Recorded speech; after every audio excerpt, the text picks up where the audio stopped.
Les transformations qu'a connues la Terre depuis la formation des premiers continents sont datées par les géologues à l'aide d'une échelle des temps géologiques.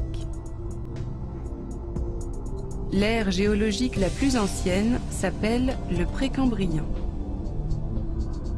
Les premiers organismes vivants, de taille microscopique, sont apparus pendant cette période, il y a environ 3,5 milliards d'années. Au Cambrien, il y a quelques 550 millions d'années, les invertébrés sont déjà nombreux dans les eaux peu profondes de la planète. Pendant l'Ordovicien, il y a 500 millions d'années, les premiers vertébrés, des poissons sans mâchoire, commencent à prospérer. Ce n'est qu'au Silurien, 100 millions d'années plus tard, que les premières plantes terrestres se développent. Le Dévonien est l'âge d'or des poissons. C'est aussi pendant cette période que des animaux amphibiens, ainsi que les premiers insectes, s'aventurent sur les continents. La période suivante, appelée Carbonifère, date d'environ 300 millions d'années. D'épaisses forêts se développent et les premiers reptiles apparaissent.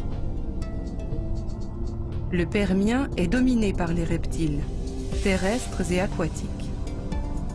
Il s'achève par la plus grande extinction de l'histoire de la Terre, il y a 250 millions d'années. Le Trias, qui lui succède, voit l'apparition des dinosaures. Ces animaux, dont certains atteignent des tailles gigantesques, dominent les ères jurassiques et crétacées. Il y a environ 65 millions d'années, les dinosaures s'éteignent brutalement, comme les 3/4 des espèces végétales et animales.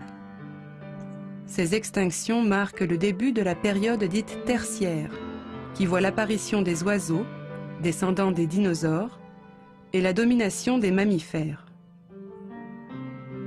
De nouvelles espèces voient alors le jour, notamment les premiers grands singes, comme le proconsul. La période quaternaire, qui commence il y a 1 600 000 ans, est ponctuée par plusieurs glaciations. Cette période est marquée par l'apparition de l'homme moderne, il y a environ 100 000 ans.